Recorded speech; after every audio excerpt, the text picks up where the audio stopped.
Cool beans. All right, we're here. DT4, talk real quick so I can make sure it's picking up OBS, okay? Shoot, I was gonna make a joke about how you said like talk real quick, so I was gonna say the exact same thing you told me to say, but Why didn't you do that? Because I'm too busy playing Balatro. Oh my gosh. Well, I'm eating, so I'm gonna definitely utilize the time when you're talking to take advantage of that to eat. So, hey, what's your thoughts, teacher? Oh, shoot. Yeah, what he said. Wait, are you doing a bit or? Yeah. No, I'm saying like it'd almost be like, you know, like I was saying, like I'm gonna be eating, taking advantage of time when you're talking to eat. But it's gonna be funny if you're just like trying to ask me a question in the middle and I'm not prepared while I'm like drinking. Yeah, what he said. So what do you think about this most pressing question of our time and our generation? Bosses? You know, you know that episode of Dragon Ball Z when Goku was eating, like they just got out the time chamber. He was Super Saiyan. He was eating all that ramen or whatever, them noodles in the bowl. And Vegeta and Piccolo were trying to ask him questions. And he was like talking with his mouth full. And he looked over at Gohan and it was like, bruh, you're disgusting. Like swallow before you eat. And it took him like a whole minute and a half to swallow all those noodles. And then he started talking. I don't know if you remember that, but it was funny. Funny scene. I admittedly don't remember, but you're trash. No, I'm kidding. Of course I'm trash. I need to get back into Dragon Ball Z. I'm kidding. I'm still doing my man. You speak. He's spitting though. He's spitting. Man, you might be on to something here, but yes. But Is that we officially started or what? No, I've been started the stream. So. Yeah. Performance anxiety. What's happening? Hello, my honey. Hello, my ragtime gal. Wait, come back. No, okay. Welcome to the P4FX News and Discussion podcast. We're here with beer, unless you're under the age of what, 21? 21. Then we're not here with beer. We were here with Kool-Aid. But welcome in. Tonight we got a lot to discuss. We're gonna be talking about DT4 is gonna fill us in on what he's been up to with his games and everything. Of course, that's our warm-up discussion. And then I'll go into what I've been up to. Then we're gonna talk about Sonic Racing Crossworlds. We're gonna go into the state of play on PlayStation State of Play. We both watched that kinda. And we're gonna go into a bunch of other things and news and topics and all of that. So just, buckle up, grab some snacks. If you're listening to this on your way out somewhere, play it. If you're at the gym, if you're in the shower, you got your little phone up on the top, long commute, enjoy. Oh, and of course my co-host. Oh yeah, DT4 playing Balatro. playing Balatro on the side, and I'm eating Balatro. No, I'm kidding. I'm eating a turkey sandwich and some chips. But because of my mic setting, you're probably not even gonna hear it. But yes. No, in my ASMR, you're ruining the experience. Oh, that is no. Okay, I didn't mean that. Okay, let me take all the stuff off. No, I'm kidding. But DT4, start our warm-up discussion. What you been up to, man? Okay, so I've been doing things. Things and at school. How you been doing them? Dang, I just had to say what you I'm kidding, kind of, halfway. Right. No, seriously, if you want to ask me something, I can talk while I'm eating. I don't care. So. No, I can go over my thing. It's clearly more important. Anyway, so a couple weeks ago, I didn't bring it up sooner because we haven't recorded since then, but I went to MagFest, the Music and Games Festival. And that was, I would say, pretty fun. It was kind of reserved at the time because, I've done so many conventions that I wasn't quite sure, oh man, another convention. But it was a Sonic theme, so that was cool. But my budget was extremely limited, so I couldn't have as much. In the back of my mind, it was more trying to manage had more of my mind on my money than my money on my mind, because my mind on my money would have been more fun. Yeah, I get it. That's fire. Word bars. But overall though, I missed out on last year's because I had no idea this is one of those conventions that now sells out every year. It happened the first time last year where I was like, you know what, I'll just buy my ticket at the door. It's no problem. And then day 0, they sent a tweet saying hey, we're sold out. You can't buy at the door anymore. And I'm like, And then so this year I made sure to pre-purchase my tickets and stuff. And as opposed to last year where it sold out day 0, it actually sold out almost a week in advance. So this convention is becoming one of those ones so big that you can't drag your feet in trying to attend. But the big thing about the Music and Games Festival and why I'm usually so more excited for it is because it focuses a lot more on, well, as it sounds, video game music specifically. Like, your average convention tends to be like anime, video games and anime, but it's more like, not to say this one isn't as well, but like it's more like kind of consumer based, if that makes sense. It does. Like, yeah, that like it's kind of a more in general thing with music, with the Music and Games Festival. Like in some of the convention halls, like they will actually have actual concerts in there. Like if you're walking around the convention halls themselves, like you'll hear jam sessions where people are just like setting up their instruments, their devices, and just like playing whatever random song that comes to mind and just having fun. While my brother and I were waiting in line for one event, I think it was a Throne Controllers event. It was like hosted by 3 YouTubers. One of them, like the only one I remember is Chugga Conroy.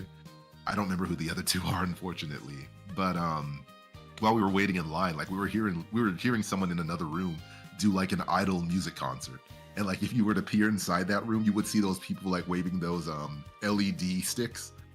And like when it got to like some of those songs where like usually like the chorus or something, you hear that little I, like that kind of thing in those kind of Japanese idol concerts. Holy crap, Chugga Conroy was there though? Yeah, he was there. Wow, I wish I knew I had a description of those other 2 guys just in case, but continue with your rave glow stick chants. I thought for a second you were being sarcastic. Like, well, Chugga Conroy is there. I wish I knew what he was about. No, I watched his videos, man. Like his Luigi's Mansion videos are really fun to watch back in the day. Yeah, I used to. Admittedly, I did used to see some of this stuff back in the day too, but I kind of fell off. Actually, I was never there in the first place, but I respected the effort. I think he was one of those people that had me go like, you know what, I want to let's play too. But, yeah, I think so too. But never became as successful. But it's never too late. I think the other one was Proton John. Yes, that sounds familiar too, actually. I'm looking at Throne Controllers, the Runaway guys. I should be the main spokesman of that. I stayed there on my controllers. Doesn't everyone SpongeBob? But No. let's see. It's hosted by Proton John, co-hosted by Chugga Conroy and Nintendo Capri Sun, which is a name I should have remembered, but I just haven't seen them in a while. Yeah, so like the little event that they were running was just kind of like a game show type format, where if I recall, that it's like a game show where like you call up the audience, where you're given a card, you're given a number, they call the number, you go up and play, whether like you answer questions, recognize the image, recognize the song, so on and so forth. And you try to stick around as long as you can in order to win the better prizes.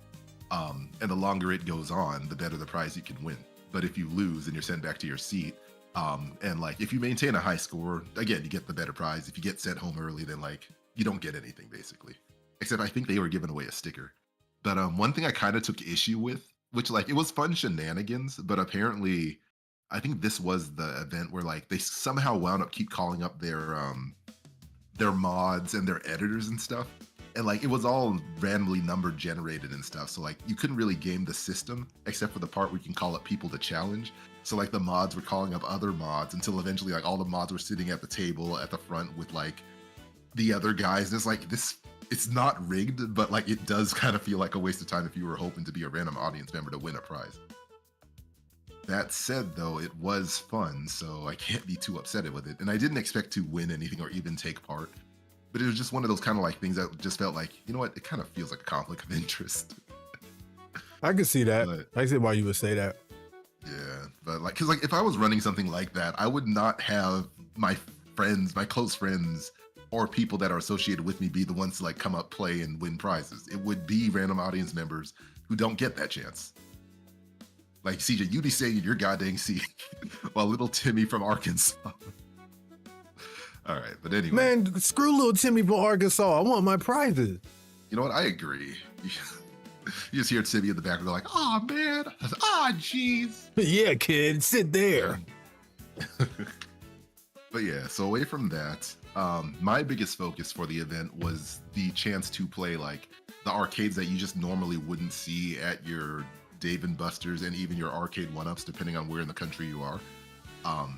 So naturally, I gravitated towards the Taiko Tatsujin machine, because here in the US, for some reason, the drum game just isn't that popular as it is in other places. Australia, my beloved. Like I can remember 3 locations where there's an actual taiko machine I could have gone and played. But here in the US, god dang, I think I gotta go all the way to like California or a convention just to play that. But overall that was fun.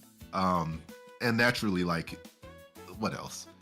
So it is, despite being like a gaming convention, like you do have the obvious section of like a huge classic console section where you can play pretty much anything from like Atari to Nintendo to Super Nintendo to PlayStation to like PS4, maybe even PS5. And then they have a tournament section where, you know, pretty much most tournaments you can imagine. I took part in at least like 3 offshoot Smash Ultimate tournaments, and I came in 3rd place twice and 4th place once. And what did you lose to, like character wise? Shoot, I'm trying to remember. I buried it in my mind. I got bodied so bad. Oh, me Sword Fighter was one of them. You lost to a me. You got Jake by an online character offline. Yeah. Laugh at him, chat. They're all gonna laugh at me. They're all gonna laugh at me. Stop. You're lucky you can't hear my. I have a laugh track. Thing I can press, but only the chat will hear it. You won't be able to hear it, unfortunately. That's fine with me. God dang, I don't need to be embarrassed more than I need. I'm gonna log into your stream. You don't have to do that. People are saying. You don't have to do that. Oh man, too late. Nobody's here yet. I'm just kidding. We have 2 people here. I was gonna like make an inappropriate joke. Like I shaved my for this then. Oh, all right. Next. All right, so, next. So the way these apparently Hahoiv 1 says I'm not here. How do I even read that then? You're dreaming. Oh, okay. But what is it? So the way the Smash Brothers tournament worked was that like you would be competing for a spot for their invitational on Sunday, and like roughly every 4 hours they were running like the preliminary type of rounds. You could sign up to as many of them as you want. You could take part in as many of them as you want and get a chance to get to 1st place to win your way. Oh, sorry, just Hoy. All right, my bad.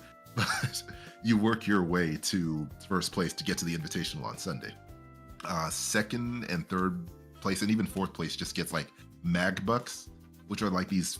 Every year they have these fancy little coins that are like designed based off the year's theme. So like this year was Sonic the Hedgehog.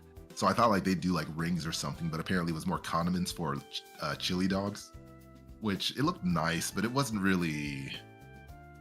exciting. It wasn't as exciting as the Donkey Kong gear, where you actually got like a DK coin, or at least a legally distinct DK coin as a prize, basically. But the mag bucks can be kept as like souvenirs, or they can be spent for actual merchandise at the merch booth. And some of them are also designed in a way to work with what they call their what's that controller? They have a fancy controller you can buy every year that you can then like go on GitHub to learn how to like hack it and like put things on it. The swag is what it's called. Let me see if I can find an example of that to send to you. But not a sag, but a swag. Yeah, swag, because it's a swaggy. It looks. Oh, and then I remember that last year, my brother actually bought me the Melee one. No, year before last year, my brother bought me the Melee one because that year was the Melee theme. Yeah, let me get that image and send it to you real quick. If I can. Here's where I find my picture. If I had one. Here we go. Oh, you're actually gonna love this, CJ. But I can't send it in the group chat we're in right now. So let me hit you up directly. Yes, you can. I can? Yeah, just hit open chat and then post it in there. It says you do not have permission to send messages in this chat. All right, well, then DM it to me. All right, I'll just go to you directly. Here we go. I gotta open. I'm meandering. Now I can't find I don't know how to use Discord at all when the pressure's on. Just send it to me when you can. Let's continue. No, but I want you to commentate it on it now. It'll look cool. There you are. There you are. There you are. Yeah, so now you can give it a look-see.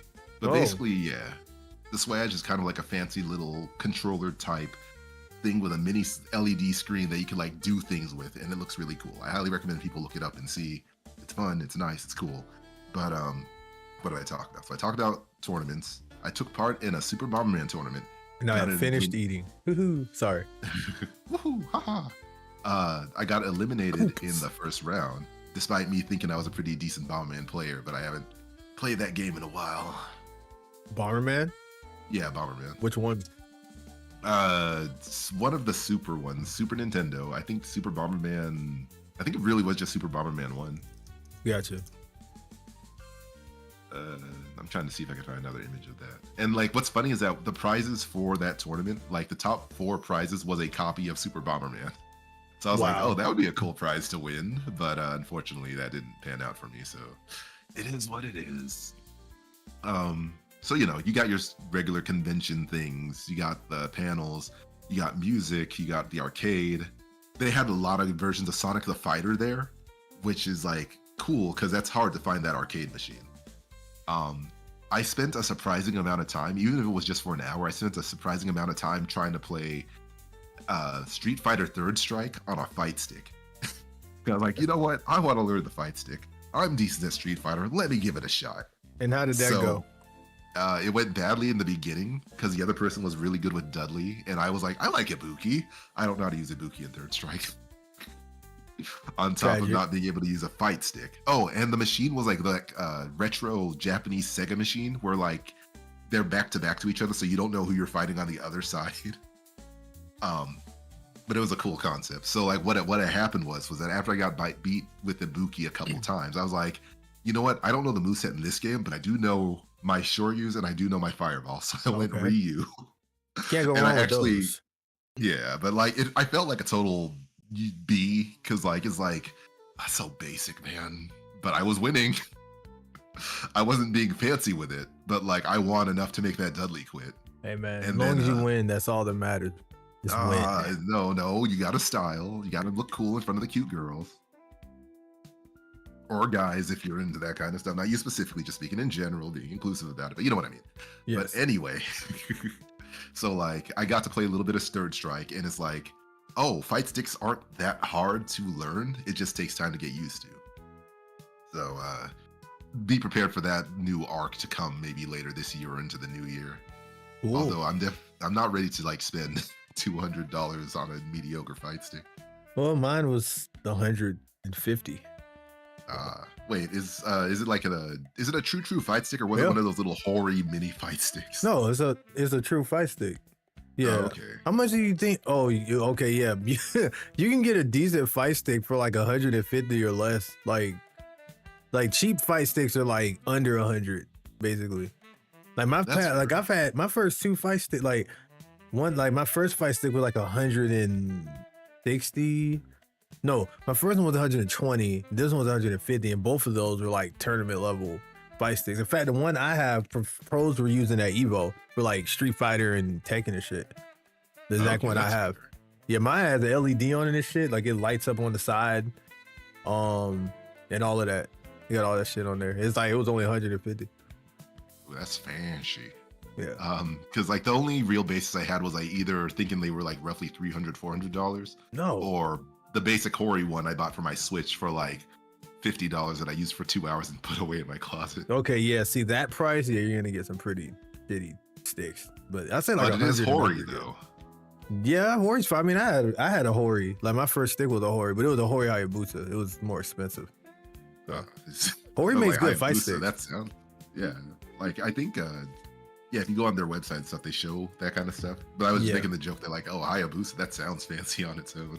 It was a pretty big stick. I liked it, but I definitely need to upgrade after a while. It was a good starter stick, I'll say. Is it not one you can mod? You probably could, but I was lazy, so I didn't do that. I was like, completely fair. Understandable. Have a nice day. Yeah, like I do not want to break this thing and then have to pay more money. So I just upgraded. What's up, Alexander Smith? Welcome to the stream and podcast. But continue with your stuff. Okay, so all that stuff, and then as Sunday was approaching, I was like, man, there's nothing. It's like, oh, all right. Remember when you and I and you, me, and my brother, hey, Alexander Smith, also saying hi to you. But you remember when you, my brother, and I went to our like first ever true convention at like MomoCon back when like it was the free college one? Yeah. Yeah, and you remember, like, as soon as we finally got in after standing hours in line, we were like, "That's it for a convention, man. It's not much. Let's find Ray and go home." Yes, I actually do remember that. And then like Ray approached us, like, "What are you guys doing? There's more around the campus and stuff." That is funny though. That would have been the end of our whole like journey as far as that goes. Never to go to another convention again. Like, man, conventions ain't. It's just like two things and you're done. What are you talking about? There's like, did you see the panel when that famous person came? Oh, the what? Oh. Did you go to the game room? The what? And a tabletop room? The what? You what? All right, but so I had a similar experience where, like, after I thought I exhausted everything I cared to do at MagFest, one thing I found out about was called the MagFest Challengers, where this is like a special section in the arcade section where you see like a giant row of TVs and like these specialty like mini PC devices that are like set up with a program that have custom ROMs and firmware that you play for challenges in order to win prizes. And like when I found that about that Saturday night, just as I was exiting, I was like, all right, I gotta go back Sunday and give this a shot. So like it's set up with like pretty much most of the mainstream retro games you could think of, like Sonic 1, Super Mario World, Mega Man, like Tony Hawk Pro Skater. Like they have all these different games with like different levels of challenges. Where like one is, I think like Sonic Seizure is one of the challenges where like you have to go through 4 Sonic stages, but every time you touch a single ring, you jump from one stage in progress to another stage in progress. Oh, so goodness like gracious. Yeah, so it sounds exactly as bad as it is. So like you start out with Green Hill and you think like, okay, it sounds like you don't want to touch these rings, so let's jump over these rings until you hit a loop-de-loop. And like you can't do anything about it. So the first ring you touch, and then suddenly you're in like Chemical Plant Zone, and you're like, okay, let's go. So you're going through Chemical Plant Zone, you touch another ring, and you're at that the Marble Ruins or whatever that's called in Sonic 2. So the general thing. Yeah, I know. Yeah. But I think it's just Marble Zone. Yeah, and like one more ring, and you're at the Casino Night Zone. So like every ring you touch, you don't know which stage you're jumping back to, but like you're also maintaining your momentum. So imagine hitting a loop-de-loop with rings, jumping to a new stage. You're just making your way trying to survive. And then you touch another ring in your middle of that loop-de-loop, only to shift to another stage again. And like, it is disorienting intentionally. But like, if you beat that stage, then like you get points. And for every challenge there is, you accumulate more points to then exchange for a prize at the end of your run. Or when you feel like I have enough for this one prize. So let me see what I got. So at the end of my trial with that challengers, I had like about 200 points, which was able to get me a little sling bag. And I was kind of down on it, like, it's just a sling bag, that's not cool. But then inside I saw like a little drinking mug that like came with it. I got like a little puzzle set. So like these prizes are decently substantial. And apparently it came from the year when Metroid Prime was the theme, one of the years. So I'm not too mad about it now. But yeah, so the thing is that like that MagFest Challenger sits in my head rent free because like now I really want to go back next year to give it a shot to win better prizes. Because the downside of playing on Sunday was that like all the prizes were kind of like yanked up by everyone else who was better and played sooner. So if anyone is going to MagFest and they ever have, or Mag West, because they do have a West Coast version now. That Mag West. That's funny. It's like kind of clever, but it kind of like it's a stretch, but I'll allow it. But yeah, if you get a chance, definitely hit up the MagFest Challengers thing. It is. There are some easy missions. Like one of them was a Star Fox 64 mission where like you're supposed to stop those missiles from hitting the Great Fox. But as opposed to stopping the missiles, you need the missiles to hit the Great Fox, and you have to stop Peppy, Slippy, and Falco from destroying those missiles. So like the challenge is kind of reversed. But depending on how well you do, you also get points for that. One of them was like taking on that football guy from Super Mario World. But like he's throwing a bunch of baseballs really fast, kicking a bunch of footballs like in a crazy arc and stuff, and you have to survive and defeat him. Wow, that's kind of cool. Yeah, it was way cooler than I thought it would ever be. Like one was just a Tony Hawk long grind where you have to jump on a rail that goes straight, but you have to maintain your balance till you get to the end. But it's Tony Hawk Pro Skater 1, so it's like hard to like visualize the balance without that little balance bar thing that shows up on the screen. So a lot of cool stuff. I highly recommend it. And if you get a chance, Loxus, or anyone who's listening, I definitely recommend hitting up MagFest. And if you go to MagFest, definitely hit up the MagFest challengers. But all in all, it was a nice time despite the very limited budget. Would love to do it again. Looking forward to what their theme might be next year. But the Sonic theme was pretty cool this year. And you should see their mascots because they're basically like legally distinct Sonic characters. Like instead of a hedgehog, you got a Pangolin. What the heck? Yeah. That's so random. It is. But like I do appreciate that they actually put effort into the theme as well. Because there are some of those conventions where they say like, our theme is Paris underwater. Or like, you know, Motown. And like that kind of stuff. And it's like, as you're walking around the convention, it's like, I don't see it. Right. Yeah. But all in all, fun.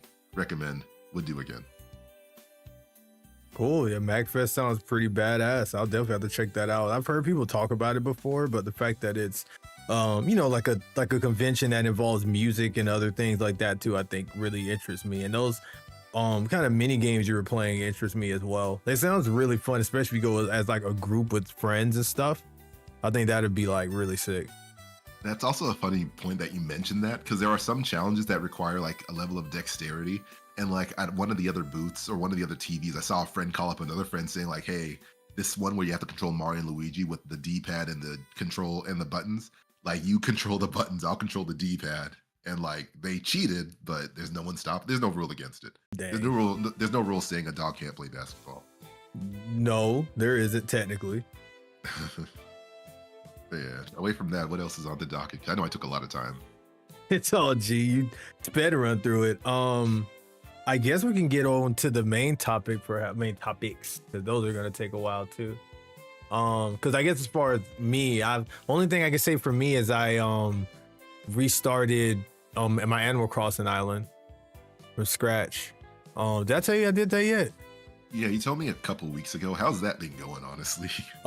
So I was really into it and still am, but then I guess I took a break because I got really busy with it. I'm actually gonna play them while we're talking because that'd be less distracting for one.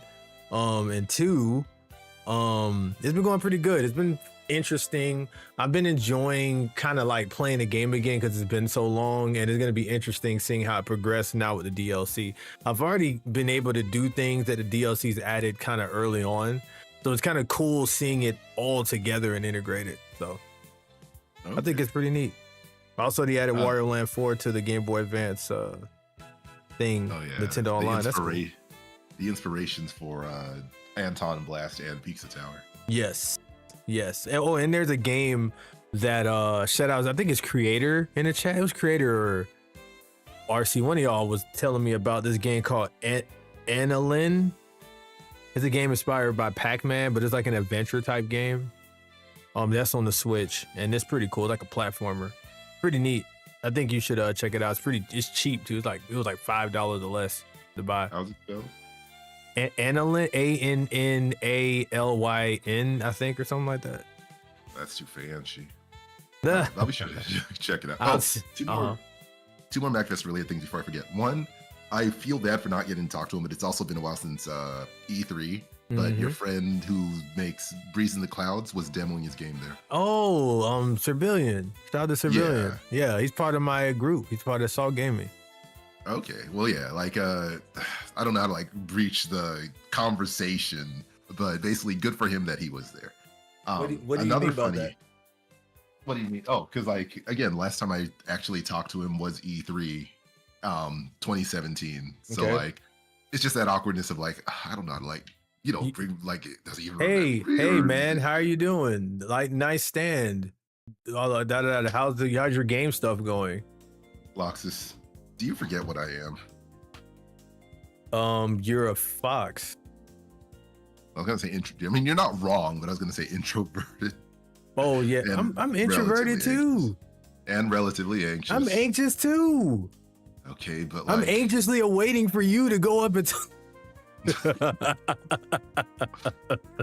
Okay, but no, all jokes aside, no, I understand. Seriously, like I know that everyone has that gab thing going on, but. No, in all seriousness, all jokes aside, You work your way up to him, man. Baby steps. When you feel comfortable, talk to him. Until then, it's not. I mean, it's not so much necessarily just him, just like in general, but also good for him that he was there and he's demoing his game. Like, it's a shout out to the game, basically, Right. and the guy. We don't need to make this an intervention. No, we've taken up enough time with that. But yes, you were about to say something else, I think. Yeah, so apparently, I completely forgot because it was such a passive moment, but one of my cousins was actually demoing a tabletop game at MagFest as well. And he didn't tell us he was going to be in town because, for those who don't know, MagFest isn't too far away from me, to the point where I don't even need a hotel room to get there. But he's developing a game, and I'm going to give him a shout out of a tabletop game called 5 Mics, like microphones. Oh, so it's cool. like it's a hip hop R&B card game, basically. Wow, that's kind of sick. Yeah. And like, you know, again, I'm not, aside from him being a relative, and like, so that's why I'm like kind of shouting him out. I'm not associated with the production, even though he should have called me as an artist to be like an artist for his game and stuff. But yeah, if you Google 5 Mics, FIVEMICS, you can get some insight in like what the game's about. You can buy, I think, physical cards and probably get digital cards. It's not exactly my style because, like, you know, I'm not the biggest hip hop person, though I respect the genre, and I'm definitely not much of a tabletop person, you know, I respect the genre. But like, he's trying to like get that stuff out there. So anyone who's interested, and like, you know, you do your due diligence, you look into it and stuff, maybe give it a shot and tell him DT sent you, and he'll say who. Who you? Yeah, but we did get to see him for like a few minutes and stuff, so that was interesting. But it's just funny because he knows we're into video games, me and my brother, but he didn't tell either of us he was going to be at MagFest. That's funny. Yeah, but you know, good for him. Also, it also kind of makes me want to put in the work, like whether game, merch, or something else too. Like, and how hard could it be? Inspiration, man. Yeah. Well, this only takes like what, 20 years to make a video game on your own. I honestly don't know how long it usually takes to make those, but I'd imagine it would take a little while. It depends. All right, it was half joking, but it depends on whether you're trying to make a magnum opus or you're trying to push out slop to make a quick dollar. Right. No, I knew you were joking. I just didn't want the stampede coming after me. They're gonna come after you. That's why I gave the most neutral answer possible. Oh man. And I knew you were purposely trying to be edgy, but I'm not. No, you on with that one. I got my conviction. I ain't afraid of no one. And you know what? I respect your conviction. So hey, conviction, SpongeBob. Yeah. Whoops. Yeah. I respect all that too. Your convention and your conviction. It's fine, Squidward. I respect all conventions. There's Anthrocon. There's MomoCon. Now Patrick. And there's MagFest. But yes. Well, so yeah. What did you have anything else with that? I'm sorry. No, that was just the last thing I remembered, but that's all now. That's really cool though. I'm glad you had a great time. And like I said, I wouldn't mind trying something like that out sometime myself, sometime in the future. All right. So with that being said, so we had the Sony State of Play. And okay, why is it boo for you? No, I thought you were gonna go to the Sonic thing so that I could see like hooray. Oh yeah, and then there was the Sonic we're gonna go straight into that. So we got the Sonic Racing Crossworlds that got announced. There's a lot of games announced. I didn't want to go just say it was just Sonic, but there was some other pretty cool things that was announced at the Sony State of Play. Like they announced that new Shinobi game that's coming out. The Shinobi Art of Vengeance looks really cool. It's like a 2D platformer from Sega actually, and I like seeing other IPs outside of Sonic get some shine, or even Yakuza, I guess, or whatever. So it's pretty cool to see that. They announced a new Digimon game, Digimon Story something, and it looked really awesome. They were like riding on the Digimon and doing all kind of cool stuff. I love that I saw that coming as well. Mm-hmm. Like I was like seeing like Bandai Namco and was like, wow, this is a very colorful and pretty game. Digimon? And then like it showed like, yeah, Digimon. Like, wow, that is a series that refuses to die. I love that the game franchise, like the game version of that, the game part of the gaming part of franchise, there we go, is still up and strong, and those games are very popular. like especially Cyber Sleuth was the first really, really big one in recent years I can remember. And then they just been going and going and going from there. And I really, really think that that's really, really cool that they did that. And like I said, this game looks like it's gonna be pretty neat. I haven't beaten any other recent Digimon games, but I do want to get into them at some point. RPGs is just harder for me to stick with because of my schedule of things. So yeah. I mean, I'm in the same boat with RPGs because like as soon as I finished Mario and Luigi Brothership, it was like I do not want to start another one for like at least half a month, which is why I'm now going through Bomb Rush Cyberpunk right now. So I guess quick question with that off topic. How do you feel about that game without spoiling? Just a quick. How do you feel about it? I could have sworn I think I forgot to text you about it, but when I hit the credits, it shot up to one of the top favorite Mario and Luigi games in the series. Nice. But with there only being like 6 games, not counting remakes, that's not really a big list to like span. That's true. That's fair. Yeah. I mean, but still, I mean, there's enough of them, I think, and a lot of them are very loved. Quite a few of them. So I think it's still interesting to hear someone's list of, where they would place them. Yeah, like as far as like there are no spoilers at all, but like as far as the narrative goes, I think that's what kind of like put it up there as far as like it wasn't just an adventure. It was an adventure, obviously, but it wasn't just like a jump from point A to point B adventure, but there was actually a narrative through line, which is what like kind of made it feel like, which made it feel so much more satisfying when I got to the credits. I feel spoiled. Ban him. I'm kidding. Well, I was just talking about feelings. as opposed to Paper Jam, where by the time I got to the credits, it's like, all right, time to delete this off my 3DS and never think about it again. Yeah. Well, that's good. So I'm looking forward to finally beating that game. I guess I just need to take some time out on my days off from streaming and get some of that done after I'm done with the rest of my projects that I have for work. But yes. Oh, and real quick, one of the funniest things I thought about Brothership was that they basically revive Program Advance from Mega Man Battle Network when you think about it. That's pretty neat. Because like, about the combination of battle plugs? Yeah, yes. Where if you use the different plugs, you get a special effect. Yes. So it's like basically like, oh, that's just battle chips. Battle Advance, Program Advance is what I meant. And I haven't really played around with that too much myself yet, like fully where I'm at in the game. So I definitely want to, play around with those combinations and see what kind of cool stuff I can get going. It'll save you a lot of time, like a lot more time than a standard RPG where it's just basic battles. Like this one will help you like breeze through some of the more of the tedium that you would get from a standard RPG. Right. Yeah. Okay. Cool. Let me see. They announced a new Five Nights at Freddy game, but I'm not really into that series. They got Hell Is Us gets a new. I don't know what that is either. Yakuza. Oh, what are you about to say? What was that other one? Hell Is Us. Yeah, I'm not familiar with that either. Yeah, I don't know what that is either. They got Darwin's Paradox follows an octopus who finds himself. What is this? Hold on. Darwin's Paradise. So Darwin adventure, it looks a lot like that Inside game, which is very much that a 2D platformer made by, I forgot the name of that company, but like it has a very muted look, solid colors, can get very violent if you lose. But I think this one's supposed to be a little bit more wackier. Yeah. RCGG says Darwin's Paradise is inside but an octopus. Yeah, basically. This looks kind of interesting. Yeah. Would I get it? I'm not sure. I've been kind of into weird stuff recently.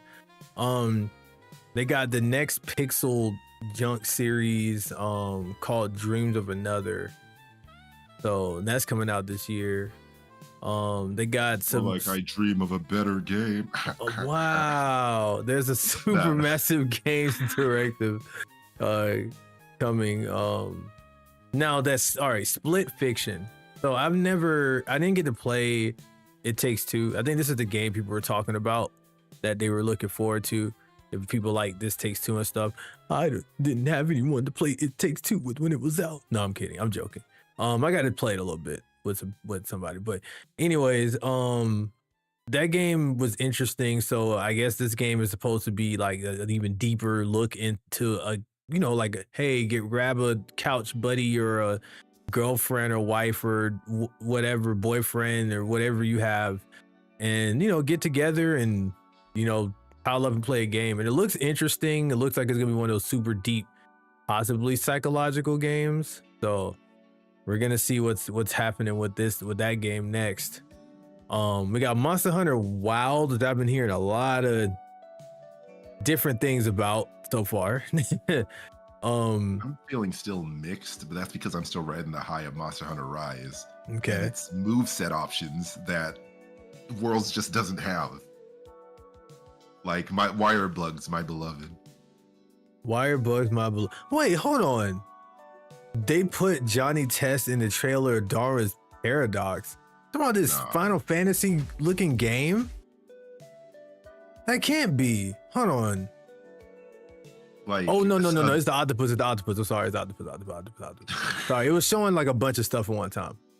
Ignore that. Ignore what I just said. Okay, I see what you're talking about. Is it someone that looks like Johnny Test, or did they show like, or is it something where like you see the TV and it's running Johnny Test in the he's in the background? He said he's in the background. That's funny as hell. I wonder if one of the creators was in it. You put in the Discord. I put in the Discord.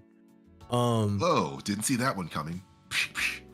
Oh my goodness gracious. Hey, look, I actually like Johnny Test, but I'm not going to get into a whole spiel about why Johnny Test is cool. I already did a whole stream on that, talking an hour, defending myself against the chat about that, but... Jail. What? Was that a joke from the show? No, I'm joking about, like, your opinion. Oh. Like, your honor, Johnny Test, jail. Oh my goodness gracious. Instantly in the gallows. But yeah, Monster Hunter. So yeah, I've been hearing a lot of mixed things about it, mainly because of the apparently it's not very optimized, especially on the computer. I was just talking to my friends right before the podcast about that. I'll check it out in a second, RC. But yeah, what was I about to say? I lost my train of what I was saying. Not bad. No, you're good. I glanced over at the chat for a second. Okay, no, I got it. So I'm focused again. So yeah, so a lot of them were talking about how poorly optimized it is, and how like apparently like one of my friends, he has like a 3070 graphics card, which is not the newest one, but it's pretty good. I mean, it's probably like a couple years old or a year old, and he has to put his settings on medium just to play that game without it like acting funky.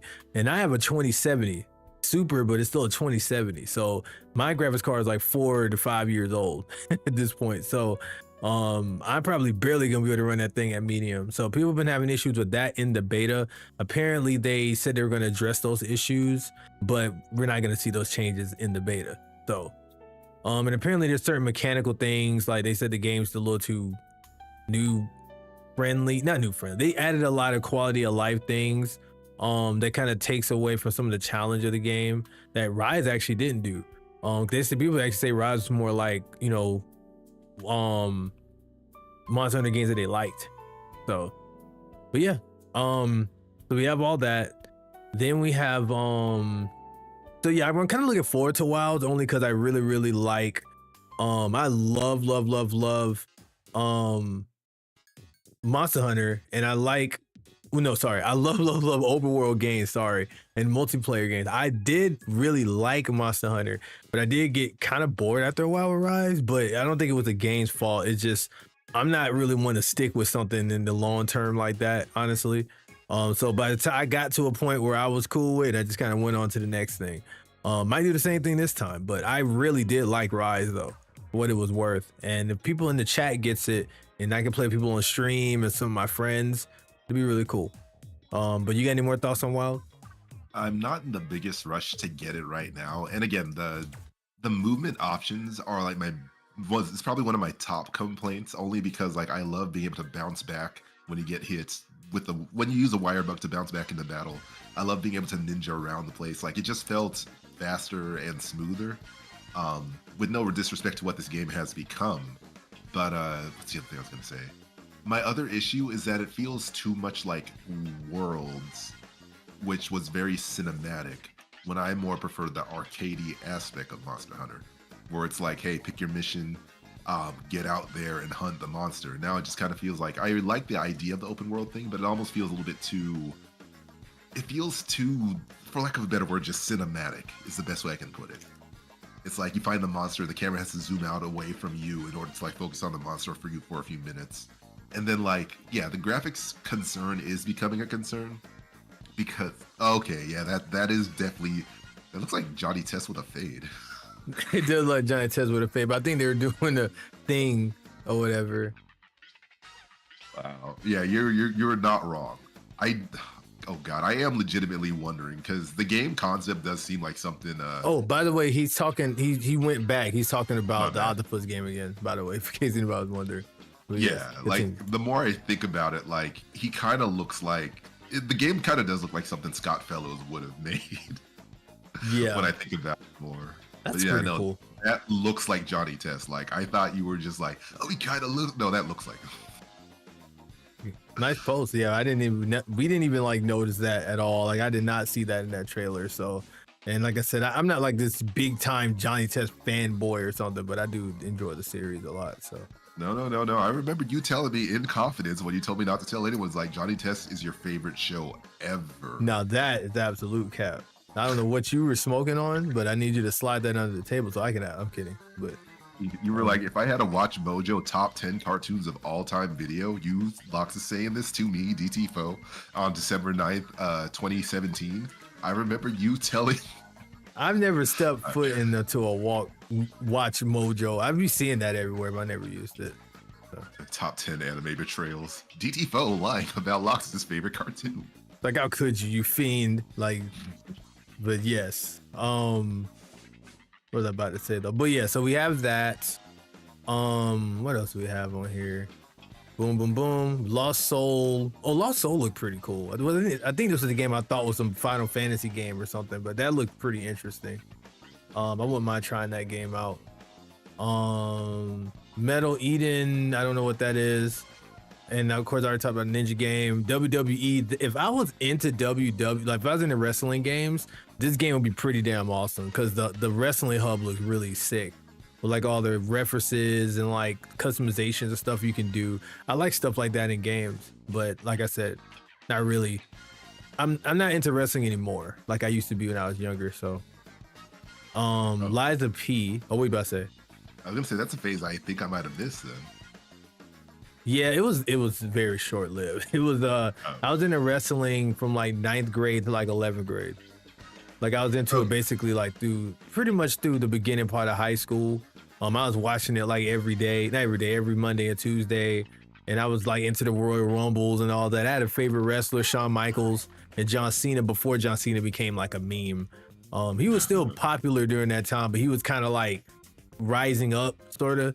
So, I like them, like, you know, Rey Mysterio and all them. So, yeah. Okay. Oh, that generation.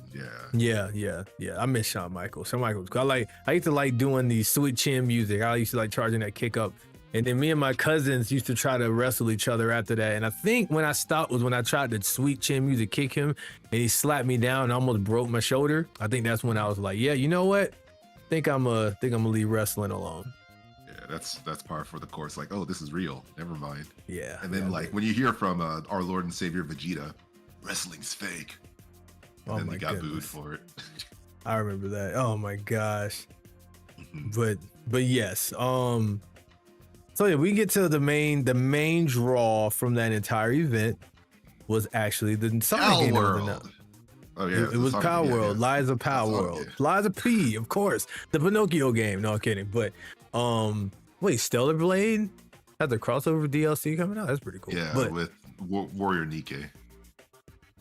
Well, I read that as Warrior Nike. I thought, what, Nike had a game? But no, I'm just kidding. Technically, the Goddess of Victory is Nike, but I think the Japanese thing is just like flipping the name to Nike, but it is still Victory, the goddess. Cute anime girls with the cute. Okay, yeah. What are we getting into? DT Foe's waifu love aside, I'm kidding, but so yeah, I love my waifus. I feel like you said that while rolling your eyes and crossing your arms in disgust. I was gonna say that. So yeah, we got the Sonic Crossworld trailer, which I'm going to pull up here in a second so we can discuss it. How many times have you actually like seen the trailer or bothered with it or anything? You only Maybe saw like that one time. once and a half, but like the most important thing is the thing at the bottom right of your screen on your stream that you're showing right now, even though that's Sonic Riders, but it's Wait, still wait. Yeah. We'll get to that. We'll get to that. Yeah. Oh, but you're right though. That is, which is funny because I'm like, I know how much you didn't hate the game. You just didn't really care as much as we did, which is like, that basically means you hate it to me. Cause it's just like, it just doesn't make sense. Like, that game is everything you like in racing games. And it's like, and it got Sonic like this game.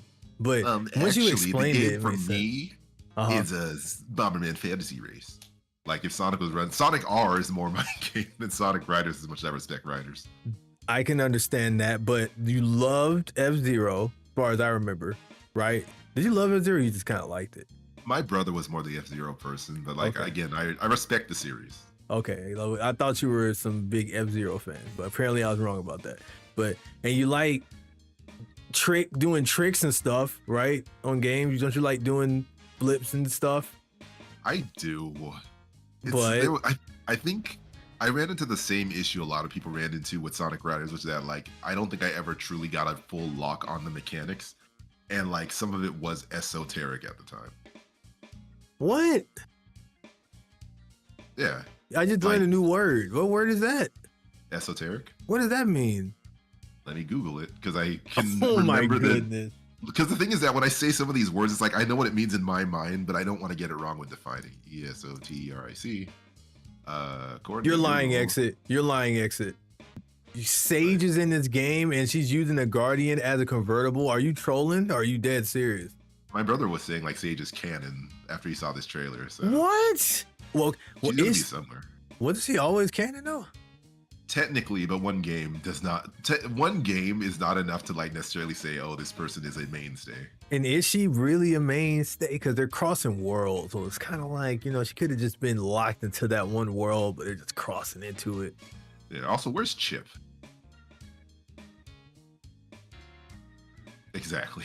I don't know, man. Who gives a fuck? But anyways, I'm kidding. I'm kidding. No, I know you're not. No, it's not. I'm not offended. It's just like in case anyone's wondering, Chip is in the center of the world. He was like Gaia. I thought Chip was the little chipmunk guy, and he had like a brother named Dale. Oh yeah, the one that are also surprisingly named after male dancers is the joke of their name. Really? Yeah. That's funny. Dark Gaia finna pull up in a big ass monster truck, dude. That okay. Will we get Chip as the lovable little fairy dog thing, or will it be, Chip Skylark? No, I'm kidding. Or would it be Dark Gaia, his Dark Gaia form, like that? Just gonna see this giant monster punched over a damn mech. Oh, I see it. I see her in a Guardian convertible. What, dude? I see Sage. That's crazy. Shoot, Sage riding in that Benz. Oh yeah, if you guys are listening to this, I am in the live stream, or I mean technically if you're on YouTube you can see it as well, but yeah, I'm showing the trailer. I slowed it down a bit so we can see a bit more while we're talking about it. So what do you think about this game so far? Like, what are your thoughts after seeing the trailer, like just initially, like the trailer? I respect the Sonic Team Racing erasure that is happening as we sit here right now today. Mm-hmm. This is the most excited I've probably been for a Sonic racing game in a while. And it seems like they finally remembered that, oh yeah, Sonic Racing, Sega All-Stars Racing Transform was one of the best racing games that they put out. So they're kind of chasing that high again. I'm hoping the mechanics stick the landing, because I'm not too impressed by the monster truck transformation when like the bar was set with being able to turn your car into a boat and a plane. I see. So that's why the boards was way more exciting, because like as much as I'm not the biggest fan of Sonic Riders, I think I'm more in love with the concept than the game itself. Yeah, you're a tragic man. But anyways, of course, but it's true, but he shouldn't say it. I'm kidding, or am I? But no. No, I see where you're coming from. I just looking at the trailer, I could tell that they pretty much just kind of took everything we knew and loved about Sonic racing games. I think Sega apparently actually had a big thing where they talked about the game actually, and then IGN apparently got to actually play the game like a little early, so they were actually able to like talk about the things they had so far. So one, when the beta comes out, you're not going to be able to use the extreme gear, which is the boards basically. You can't use that yet, so I guess they're still getting that together. And I was talking to Sonic Master, and he was telling me that apparently the boards are the extreme gear are gonna have not their own mechanic, but they're gonna be more boost gauge focused, whatever that means. Because with Sonic Riders focused a lot on the on gear, I guess, like your air meter or whatever, which was equivalent to like, you know, like the boost meter in like F-Zero or something, right? That was like your how you stayed alive. If you ran out of air, you're running basically. You didn't die like on F-Zero, you just wouldn't be able to fly or use your machine. So we were coming up with all kind of little, I guess, like theories and stuff about like how, because you get a boost meter when you're in your car too, you know, traditionally. So it's like, I guess it's gonna be more dependent on that than the cars, is what I'm thinking. I was also thinking that maybe they may do the Mario Kart Wii thing where, you know how the bikes would play better on like linear stages. There's a bot in my chat that needs to die. I'll kill it. But I was gonna say that so there's that, and then there's also a sorry, I'm talking about the bot in my Twitch chat, y'all. Yeah, sometimes there's bots in here trying to sell followers and stuff. Don't do it, you'll die. But Congratulations, you won a free trip to, no, I'm kidding, but no, it's dead. But I was gonna say that yeah, sorry. So I feel like maybe they'll do a thing like in Mario Kart Wii, right? The cars could drift and they were really good. Okay, what they were trying to do with Mario Kart Wii was having where the cars could drift, and you know, they would be better probably on curvy stages, while the bikes were better on linear stages because of the wheelie mechanic. Implementation wise, that didn't work. The bikes were just good all around. They did a much better job with 8 after they got to about, you know, Mario Kart 8 Deluxe, because in Mario Kart 8, then the cars were too good and the bikes were trash. So now I feel they got a pretty good little medium there where you can use pretty much anything. And I'm hoping that it'd be cool if the hoverboards kind of had their own kind of like play style. I was kind of hoping maybe it would be really cool. I know that's not gonna happen. It'd be really cool if the extreme gear boards played like Sonic Riders, but they were like maybe harder to use because you have to rely on the boost gauge maybe more than with a car. And then maybe the cars play like your traditional racing game kind of thing, is what I was hoping and coping. But we'll just have to see what happens. And then I was also thinking that maybe the boards were gonna end up being because I'm looking here, right? I see them going through portals. I was wondering if the board was just part of different segments in a race that's temporary, and then you go back to your car. Because like we saw people's cars transforming into like, you know, into the Jeep or whatever that was, or that what would you call it, like a truck or something, a monster truck. So like, are we going to be able to stay on the vehicle of our choice the entire race, or is it dependent on a specific subsection, is what I'm wondering. What are your thoughts on that? Well, the first off is that your point about Mario Kart Wii is my biggest concern, like legitimately, because it's my same complaint with fighting games and everything else, is like having all these options means nothing if like it's optimized down to, you know, a certain set of vehicles or a character, so on and so forth. So my biggest concern is whether or not they'll be able to find the balance between the boards and the cars, where one doesn't overpower the other, or like the boards become are so much of a pain to handle that like you're just gonna go back to the cart in order to win, basically. Right. But as far as the transformation goes, I guess it'll depend on like how the stage is set up and what paths there are. Because I'm trying to remember how Sega Sonic All Stars Racing Transform wins. And I think some of the stages like automatically required you to turn into a boat or a plane no matter what. But looking at this trailer, it seems like well, not all the time.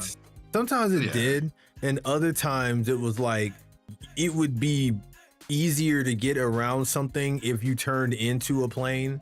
Sometimes you didn't have a choice, but then there were some stages where you could actually choose which one you wanted to be. But go ahead. Like in the trailer, like when they're on one of the traditional racing stages, I do see a monster truck on that stage as well. So like one thing I was thinking is like, oh well, you clearly turn into a monster truck in order to handle more off-road type stuff. But then you see Sonic here driving in his regular car. But then you see, I think that's Dr. Egg. No, that's still Sonic. That he's in his monster truck. But it also seems a little bit slower, which would make sense. So the question is like, when would turning into a monster truck come into play? Whereas Tails in this part of the trailer has turned his car into a plane. This is the Afterburner stage, by the way. It looks like just a modernized version of that stage with the planes and the jets and the aircraft carrier. But like, oh, people were saying that was Metal Harbor. Oh, wait, no, that makes more sense. Let me go back. Yeah, because see, I thought that this was just that transform stage with the planes and stuff too. But then Amp actually pointed out that this is Metal Harbor, and they actually play Metal Harbor's music in this trailer, like a remix of it. And then some people in the comments were talking about Metal Harbor, so this might actually be Metal Harbor. Yeah, I think you're right. The problem is that like when you see gray planes and a gray aircraft carrier, like that could sometimes be literally anything without the context of the road that they're on. Which suddenly makes sense. I see the rails now. Okay, I see it. That is Metal Harbor. Like I'm looking at the sides. That's this road and the rails on the side. That's literally Metal Harbor. I see it now. Because this was the grinding rails on the stage over here to the right where I just paused. Was delayed for you because you're watching the stream. But yeah. So what I'm hoping for in this game, the thing I want out of anything in this game is balance first and foremost. Of course. Like not to make the game boring, but just to like not discourage experimentation and trying different things. Sure. If it's being made by Sumo Digital, I trust that they'll do just as good of a job as they've done with past games. And I think because Sega's been giving Sonic developed games a little bit more time in the oven, I trust that it's going to be a fun game, regardless of how I feel about it personally at the end of the day. The other thing is hopefully Sumo Digital or whoever's developing this actually gets the budget, because I think that out of everything that harmed Sonic Team Racing, it was the lack of a budget that like made the game feel way more stilted and muted than it could have been. Even if it didn't have the All-Stars part in it, you could tell that there was just not as much money in that game compared to the other racing game. There was a lot of issues with Sonic Team Racing. That was one of them. The other thing was the team mechanic in itself. It wasn't a bad idea, but going from transform to that, because they had to slow the game down in order to get that working. And then it was like the online on it was awful at first, mainly because I don't know about the actual experience racing and lag, but I do remember like me and Sonic Master tried to like play that game online with each other, you know, because it was marketed as a team racing game and we couldn't race with each other. Like you can only race with like randoms, and they added that in like 2 or 3 months after it was all said and done. And I'm just like, really, dude? I already installed the game now. But so then they're like, yeah, we're not doing anything with the game past this point, by the way. So we're no DLC, no added stages, nothing. This is what you get. So. And in fairness, it was like just as COVID was starting. So like I think they just kind of saw the writing on the walls, like that we don't want to put more money into this game that's already not doing well enough. Sure. But also a team racing game is just kind of hard to swing. Because like it's not like everyone's in the same place roughly at the same time. You have to hope everyone's performing well enough in order to keep up with each other. And then like if you're trying to do the slipstream, then you can't be too far behind. And like I think there's just too many moving pieces for like an autonomous racing game in order to make the team mechanic work outside of just perform as best you can on your own time. And then like the winners will be based off of who places where on the rankings at the end of the race. Sure, and they may actually implement something like that in this game, because something that Sega mentioned apparently too is what I've heard, is that this game is gonna have basically an amalgamation of every Sonic racing game outside of Sonic R, probably, unless there's some kind. unless unless there's some kind of like, there's probably gonna be like a reference or something in Sonic R's case, probably, or something like that, or maybe. Well, I mean, we haven't seen everything yet, you know, so it's possible that they might have something else in there for that, but they're just gonna have "Can You Feel the Sunshine" again on Seaside Hill. That's what they're gonna do. But yeah, I was gonna say, do not give me hopes of seeing any of these characters run on foot. no, they're Like, probably don't even. I think we would have seen that if that were the case, and Amp would have been really happy. But That would have been the selling point of the game, even more so than the boards. honestly, yes. I mean, you can run on foot on Sonic Riders. It's not the same. Sure, it is. You can run the whole race on foot if you want to. It's not. You know what I'm talking. Don't try to play these rhetorical games with me, Mister. I thought you were about to say something else for a second. Don't you lecture me with that $40 with that $30 haircut, $50. Goku dies. When I was why do you remember these things? I don't feel like you should be remembering this stuff. I saw the quote recently. Oh, yeah, because they do it. They do. Haha, they do that in a lot of different things as well. But okay, okay. I had a point I wanted to make though, before I forget. Way back when you were talking about Sonic, you were talking about like the cars and stuff like that, and the transforming thing. So it sounds like you're thinking kind of like what I'm thinking, where there's gonna be transformations for each of these vehicles. Not, I'm just gonna pick an 18-wheeler, not 18-wheeler, sorry, I'm gonna pick this truck as my main racing vehicle for the whole race.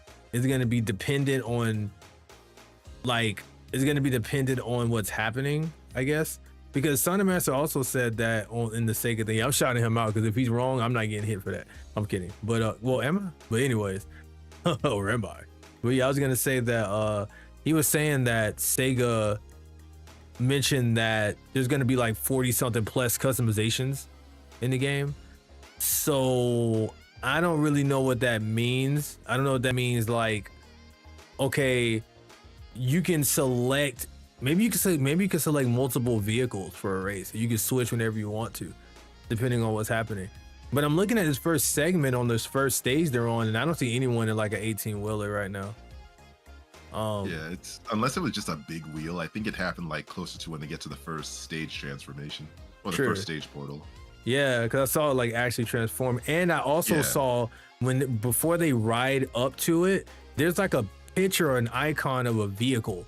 When Sonic went up to one of them, and it actually changed once he went through that. It had like a picture like a car or something. It's gonna come up again pretty soon here. So I'm curious about that as well. Yeah, I think it's gonna be like, I mean, there could be an option of like select your kit, like with Mario Kart you do, but obviously Mario Kart is like very unilateral in how everything's set up. Where like, you know, you can choose whether you're doing a bike, ATV. It switched again. I'm sorry. Continue. No, I was looking because it switched, and then right before it changes back, it looks like it's about to transform again. Or did it glow? Or did it glow because he shot an item? I don't know. Who knows? All right, sorry. Obviously, this trailer's set up for us to like, did he do that? What does that mean? What does that mean? You're Meshi. Yeah, that's true. We'll find out soon, Korobara. Because apparently the gears aren't even like finished yet, which is why we see very little of it, and it's not going to be in the beta, like the boards and stuff. So I think that's what I'm kind of nervous about, because if they were ready, then like they would have been included in the beta. But maybe, unless they're trying to do a reverse, but no, you would. I don't know whether you would test everything out and then adjust, or you want to see how people handle the cars first and then adjust the boards to how people are using the cars. Probably that. I think they want people to get a feel for the system first, because depending on which side of the fence it's on, whether it's you can use the boards independently or the board is part of this big chain event of like each area has its own way of shifting vehicles, or you can pick more than one vehicle. If it's just a piece, a small piece in a big puzzle, basically, which is your vehicle selection, then I guess the main component they want to show off is the vehicle, just the way the game works in general first. And then, you know, boom, you get the thing. Also, Sony gets their thing first. They get to try out the game first. Like Sony, PlayStation 5, not even PlayStation 4, only PlayStation 5 gets to try this game out first. I mean, some people, we're on year 5 of the PlayStation 5. Really? So, We're on year 5 yeah, it came already? out- I think it came out 2020. Oh, I'm out to wait then. Shoot, because we're probably get another PlayStation soon, aren't we? Then I mean, they did kind of say like maybe at this rate 2026 or 27, somewhere in the next 3 years. But oh my we're also at goodness, the point of so many diminishing returns, it kind of doesn't matter. that's crazy because they barely have any games on the PS5. It feels like it just came. It feels like it just came out. What the heck? Yeah, I mean, to be fair, the pandemic did blur the lines. It came out November 2020. Wow, dude. Yeah, and it has all 5 games. Oh my gosh. I didn't know it was that old. Yeah. I'm like, way behind. You can see why I'm kind of like eyeing PC gaming now, right? Yeah, I'm telling you. All right, that brings me to side topic. Get you a PC handheld, man. I know you want to game a laptop. I can just everybody I've watched, even Game Explain, they talk about how much they like the dang Steam Deck. You know, those are Nintendo people. They love the Switch. They love their Steam Decks, bro. I'm telling you, I know you want a gaming laptop, get you a gaming laptop, but I'm telling you, I can see you. If you get a Steam Deck DT4, you're probably not ever going to put that thing down. Like ever, dude. Is it too much access to things? You underestimate the Nintendo fanboy I am, Loxus. I mean, technically you play Nintendo games on that too, but that aside, but I yeah. mean, we love Nintendo. Please to the ninjas after. Of course, yeah. I'm not saying I would do it, nor am I going to tell you how to do it, but I'm saying it's possible to do so. But recently Sony canceled like 10 games that had been in the worst because they were all live service and they got scared when Concord shut itself. So they knew everything. So they threw everything away. Yeah, it's just, and then the PS5 Pro, I guess I should have known we were at the end game for this because, you know, I remember that when the PlayStation 4 Pro came out and all of that. And this, I think this may be the longest I've went without buying a PlayStation system, actually. Because I got the original PlayStation. Oh, let me continue playing the trailer. I got the original PlayStation back in, I got it when that first came out, because I got that before I got the 64. Then I got the PlayStation 2 maybe like a year after that came out, maybe. Because I got Jack and Daxter on it, I remember. And then it was still kind of early-ish. It wasn't too long. And then I got the PSP maybe like a year or two after, because I got the special edition. I got the slim PSP, so I didn't get it maybe like a year or two after. Because I had that Darth Vader slim one. And then I didn't get the Vita, but I did get the PS3 years after. I got a PS3 probably like 2012 is when I got it. So I don't know how long after. When did PS3 come out? PS3 came out 2006. Damn. Okay, never mind. So that was a long time then. 6 years? Yeah, because I got Also, a PS3 slim. If you want perspective, the PlayStation 4 Pro came out 2016. And the Pro was roughly the halfway point between the release of, because I remember I was back in Marietta. Wait a minute. Like living near what? The PS4 Pro came out in 2016? Yeah. The PlayStation 4 came out roughly around 2012. Wait, what? Wait a minute. Hold on. That can't be. Yeah, it's that old. Wait, no, because I got my PS3 Slim during that time, and I don't think the PS4 was out then. I think you just didn't. 2013. That was a year off. Still though. Came out, yeah, I think it was that like you may not have. Oh, because it was also around the time where like the PS4 wasn't getting exclusive games just yet. Like there was still cross releases for a little while, and then everything navigated to PlayStation 4. But now the PlayStation 5 is going through the same situation, except people weren't as quick to jump into the PlayStation 5, partially due to limited games, but because we're also hitting diminishing returns, where not everyone needs the high fidelity consoles just to play the games they want to play. Steam Deck, baby. But no, I was gonna say that. No, that's true. Beast mode, baby. But but no, I was gonna say easy money. But no, you don't know where I got that from, do you? I forgot, honestly. I don't even remember where I got beast mode from. I don't know if you got it from either. But that was Barlog. Okay, I was in my mind. I was thinking Street Fighter 6 with It is Street Fighter 6 though. But the main character though, the new guy. Oh, Luke. Yeah. Yeah, Luke. Yeah, puke. But yes. But all that aside, yeah. So I guess it's not really that crazy then if the PS3 was out that long, and I pretty much waited to the end of that then to get it, which is funny. But I fucking had my PS3 for a really long time before I had my PS4. But Sony does I think Sony does a pretty good job keeping their like older consoles alive for a long time before they just let it go. And they're probably gonna do the same thing with this, because I do want to get a PS5 only because it'd be a lot easier for me to stream and play my games. Because it uses a lot of resources on my computer. And I can't just upgrade my computer, yes, but I'm still going to be using a lot of resources trying to stream and do that stuff at the same time. It'd be way easier to have its own independent source to do that. So what you do, SpongeBob, is get a second laptop and stream it somewhere else. Now, I was thinking of buying a laptop again, but then I bought this really fancy tablet that basically is a laptop. So it's like, if I got one, it'd be just for gaming at this point. I mean, it doesn't necessarily have to be a laptop. But my main point is like, speaking as someone who doesn't own a PS5, my brother does, unless there's exclusives you really want to get on a PS5, and you also have to consider if it's an online game, you also have to pay the PlayStation subscription thing, which like they recently raised the prices about a year or two ago, and they probably will again, all things depending. That's a good point. That, like, I would probably sooner, like, unless there's PlayStation games you really want to get, and that they aren't, and they're also porting a lot of their games to PC. Like, It's a wonder if like the only reason why Nintendo is still incentivized to buy Nintendo consoles is because they're so stubborn. Oh my keeping goodness. their games on Nintendo consoles. Bro, if they ever had their main flag games on PC, bro, why would you get a Switch? When you can just get it on your Steam Deck. Going to.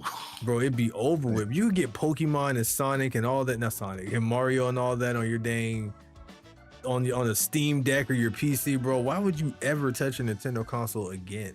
Like, now take this question and ask what Microsoft is doing right now, and to a lesser extent what Sony's doing. They're effectively killing their consoles just to chase that PC money, as opposed to just finding that good middle ground that makes their consoles affordable, but incentivizes people buying their games because exclusivity helps. Now, Microsoft, I can understand. Sorry for cutting you off. Microsoft, I can understand, mainly because, I mean, technically Microsoft making money, because what are you playing your Steam stuff on?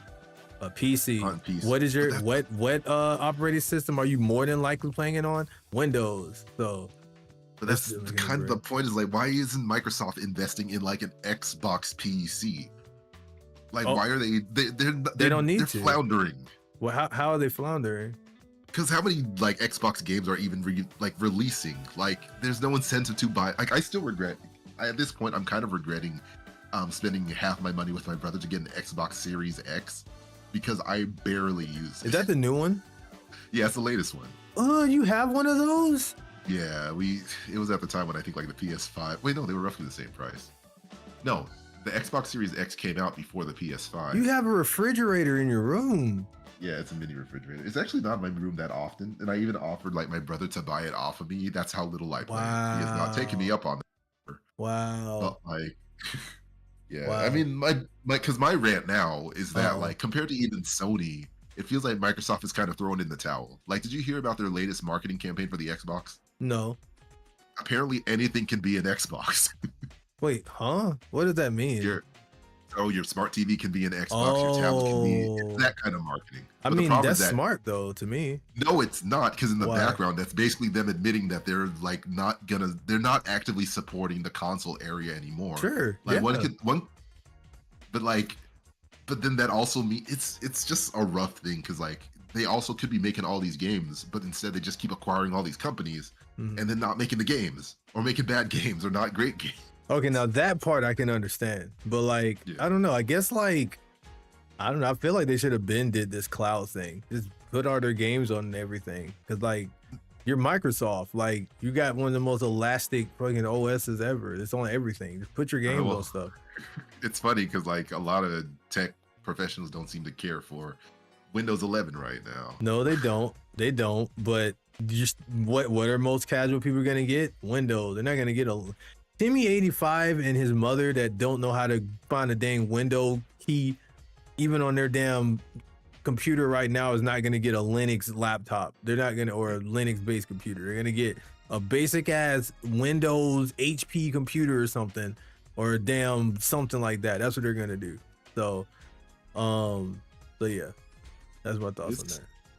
Yeah, I just wish Microsoft like kind of played their hand better, whether like, because I feel like the PC singularity is coming close sooner and sooner, where there's less of a reason to buy a console at all. Mm-hmm. So like, I really wish that at least Microsoft did a better job preparing for that future, and they have the means to do so, but it kind of doesn't feel like they're taking their gaming area seriously. Like, you have people working in Xbox that are trying their best, but I think they have to answer to Microsoft, which is like, do whatever, but like, they're not putting in the effort that I want to see. That would like kind of like keep Nintendo and Sony on their toes. Who put the F in effort, Hercules?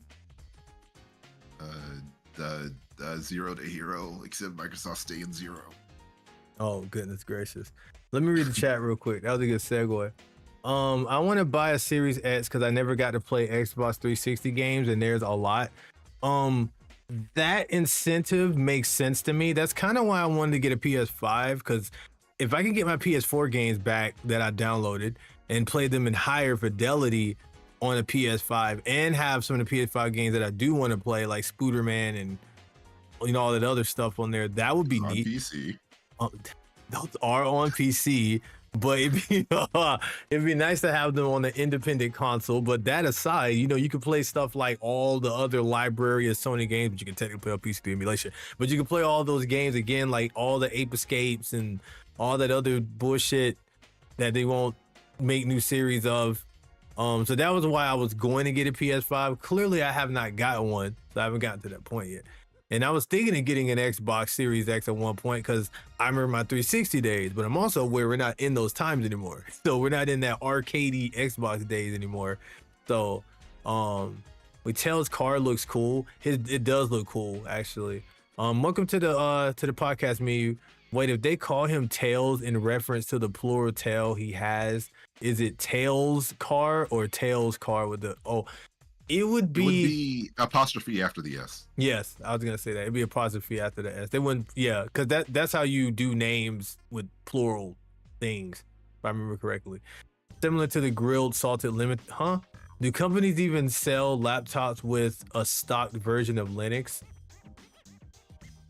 No. And what and I think for what I said, it might be for one of the reasons why, but most people who's running something with Linux is probably a super user tech guy. Like, average Joe Smo using technology thing is not gonna get it because of Linux. What there is gonna probably be Linux. They're gonna just have Linux on it. Like Timmy 85, who's gonna get the Steam Deck, doesn't care that it's running on Linux. They just want it to work.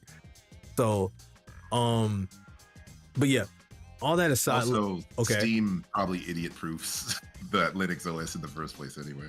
Yes, and they actually run their own custom OS on Linux, which is pretty cool. Yeah. The Steam OS, as they call it. Crazy how it's easier to develop for Linux than Mac, despite the market share thingy every time I've heard. That's funny. Yeah, because Mac is like a whole different beast that you just don't really. It's the same people who are like, I don't really want an Android because it's much harder than using an Apple. God, I'm being too mean against Apple people. Yeah, you're doing it. All right, you're doing the thing, but they're filthy cats. There you have it. I don't even have a horse in this race. And there you have. How are you gonna? I don't want to be made. Fuck it. Yeah, no. How he's gonna do that? Well, I mean, because like I was kind of thinking about it, it's like, but that's how they do kind of like logic the reason why they don't get an Android phone, and vice versa. Like when I was trying to get an iPad, because like so many artists were drawing on iPads, it's like, how do I access the file extensions and stuff? And it's like you have to jump through all these hoops, and it's like, why can't there just be an Apple Pencil equivalent of an Android device? I was actually thinking of. Sorry, I didn't even know drugs out. That's why I was actually thinking of getting a. I wanted to get like a little iPad like a cheap one, is just so I can kind of get familiar with the interface on it, because I work at my job. I have to support doctors, and all the doctors use Macs and iPads and iPhones. And I'm so lost when they ask me stuff. I have to give it to my other coworkers. So I just want to be more versatile. So I might just just invest in maybe like a cheap iPad somebody might be throwing away or something, and kind of play around with it so I can get used to the system. So That's fair. Because like the thing I just warned you about is like be careful about getting sucked into the ecosystem. that won't Like happen. I feel like you say that. I am a Samsung loyalist. I have so much Samsung shit around me, but I mean, but you're right. They never say never, but I'm saying never. Screw that. I ain't doing it. Apple has a grasp it firmly on that field and digital media, as far as I know. Yeah. It definitely, I still feel like it's partially the ecosystem, because I'm not sure how many dedicated like artists and like especially video editors and stuff, like they say, oh, you can do anything, there's an app for that, for everything on the iPad. It's like, it's true, but like But if you you're so shouldn't say it. used it's true, but he shouldn't say it. But if you're so used to the comforts of like PC logic, where like, oh man, I want to get to this file, start, search, like open folder, open folder, open folder, there's my file. That's very easy. With the iPad, it feels like a completely different energy, where you may have to very well download a different app and even have like a thumbstick that goes into an iPad, which then can go into your PC to like transfer data. If not having a cloud service folder, it was just too much work for me personally, and I'm fine with doing a lot of work sometimes. Apple stuff is so weird because it's like it's supposed to be easier, but then it actually feels kind of harder too. So in other ways, like it feels more difficult. I'm like, how if this is supposed to be easy? But because so much shit is locked down. But all of that aside, was there anything else you wanted to discuss while we're here? Let me check that PlayStation State of Play. Oh yeah, that Warriors game, Warriors Abyss, I think it's called, where like the Muso game that has a top-down look to that one. It's funny because as they explained, I was like thinking that's just a Warriors game in the style of Hades, basically. Because you're going down the HFIL to fight things. It's a roguelike. The only difference is that you're beating up hundreds of monsters or hundreds of bad guys instead of just a single bad guy or a few. Still too many first-person and third-person shooters in modern gaming. No one was asking for Days Gone. Somebody now DT Faux.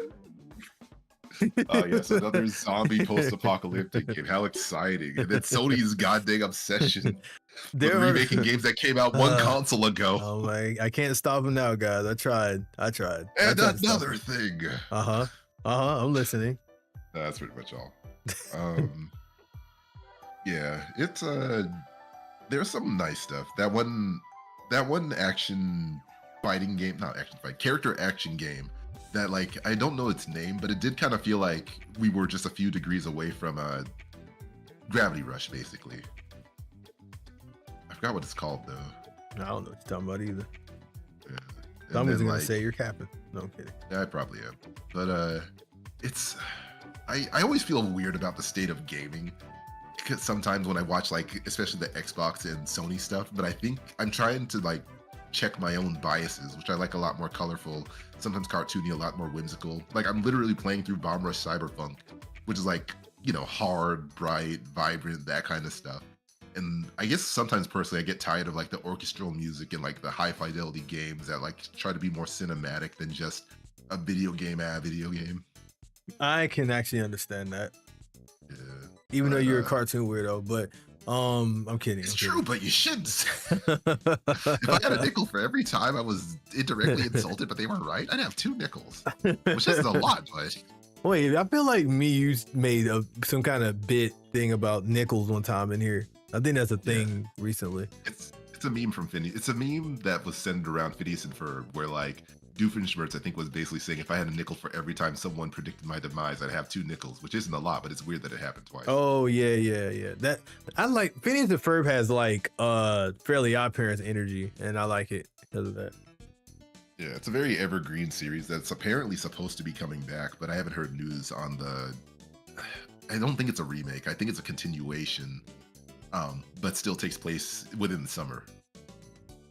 Cool. Yeah. Summer vacation. But no, Still comes around just to end end it. it. But yeah.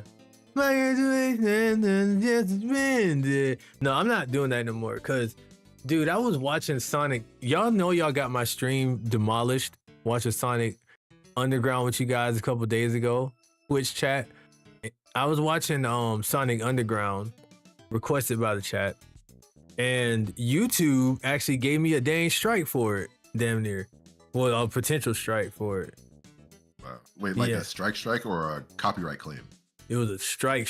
Like they took the whole thing down, and then when I went to my YouTube channel, there was like, yeah, so you breached a thing with some kind of third party thing, company software thing, and it was like, you got to take this test to prove that you're not an idiot when it comes to this, so we can release your strike within like 2 months. So I think by May, if I don't do anything else crazy by May, then they'll just take the strike off, basically. But I technically have a strike right now.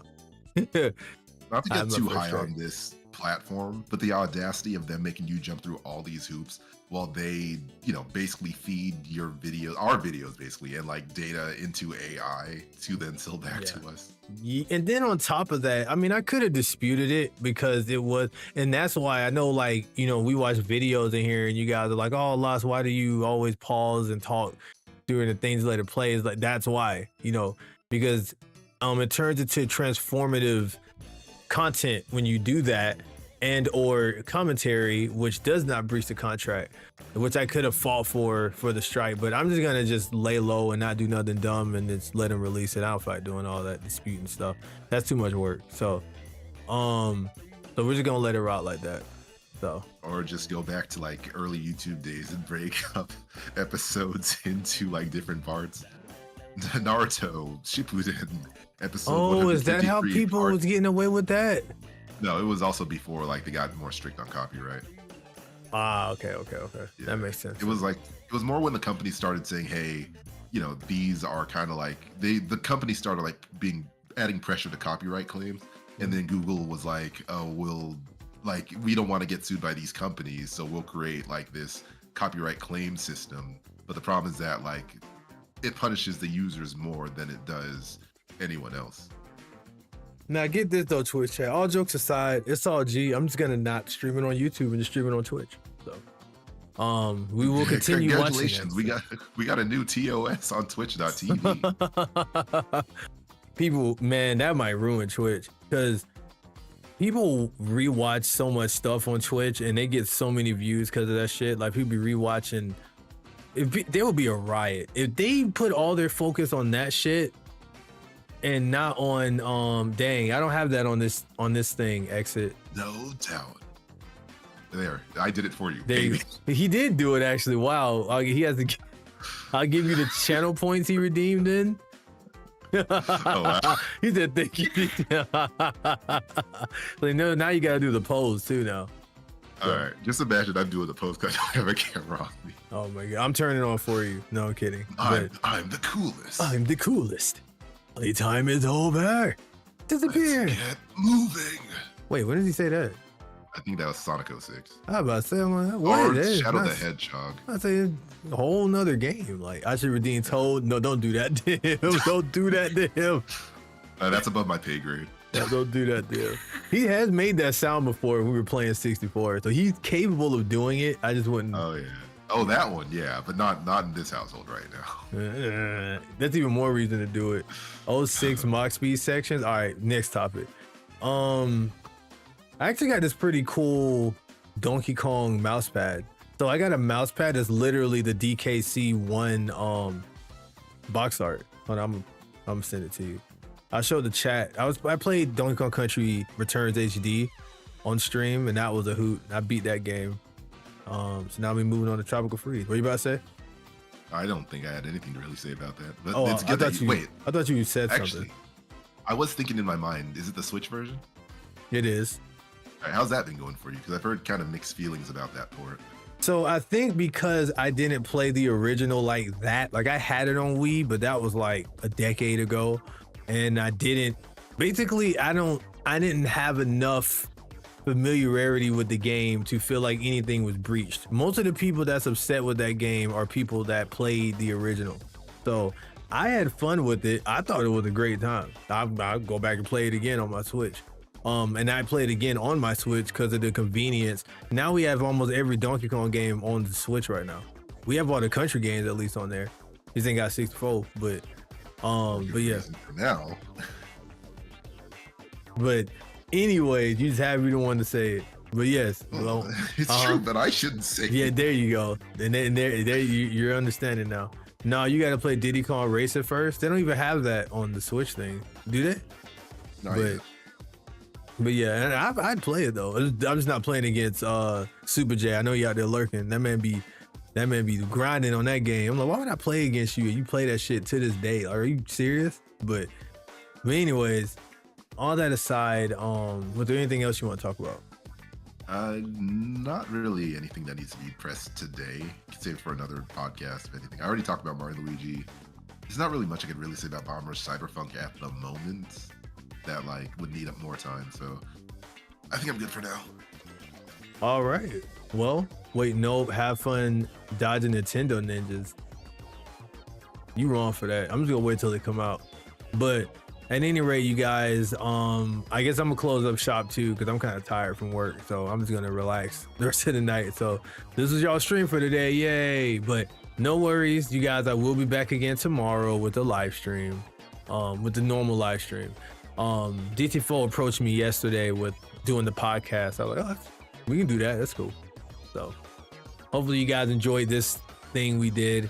On the live Twitch chat and YouTube, we are multi-streaming this, and eventually whenever this goes up on Spotify, whenever we decide to do that, cool. Whether you're here live or not, we appreciate you. If you're on YouTube, hit the podcast with a like. Be sure to subscribe to the channel for more. Be sure to check out DT4 at what platforms? I still need to work on those. I'm on Blue Sky, but I have not started that yet. And at this current rate, I do not feel like really giving Twitter that much exposure at this point. Do you get on Twitter anymore at all? I do look at things from time to time, but I'm not like actively posting anything.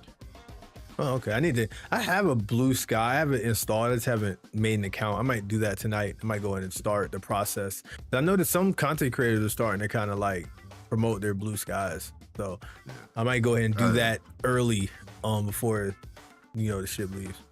So the only thing I will say as far as like a content creator on any website is that do not put all your eggs in one basket. No corporation is truly your friend.